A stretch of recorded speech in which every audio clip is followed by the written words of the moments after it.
Hi friends, ரொம்ப நாளைக்கு அப்புறம் பசங்க லஞ்ச் பாக்ஸில் புளியோதரை வேணும்னு கேட்டாங்க. அதனால் இன்றைக்கி புளியோதரையும் கொண்டக்கடலையும் தான் செஞ்சுருக்கேன். ஃப்ரூட்ஸுக்கு ஆரஞ்சு வச்சேன். புளியோதரைக்கு தேவையான கிரேவியை காலைல தான் செஞ்சேன். கொண்டக்கடலையை மட்டும் நைட்டே ஊற வச்சுட்டேன்.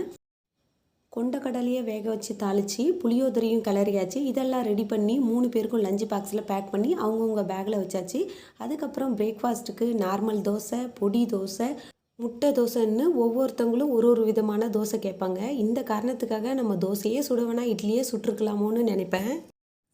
இவங்களுக்கெல்லாம் கேட்குற தோசையெல்லாம் சுட்டு கொடுத்துட்டு அதுக்கப்புறம் நம்ம சாப்பிடும்போது இந்தமாரி வெரைட்டி தோசைலாம் சுட்டு சாப்பிட மாட்டோம். ஆனால் 2 தோசை ப்ளைன் தோசையே வேறு யாராவது சுட்டு கொடுத்தாங்கன்னா பரவாயில்ல போல் அப்படின்னு நினைக்கும். இதுபோல் வெரைட்டி தோசைலாம் சுட்டு சாப்பிடக்கூடாதுன்னு யாரும் நம்மளுக்கு சொல்லலை. ஆனால் சுட்டு சாப்பிட்றதுக்கு ஒரு விதமான சோம்பேறித்தனம் தான். அதனால தான் நார்மல் தோசையே சுட்டு சாப்பிட்றது. தேங்க்யூ ஃபார் வாட்சிங்.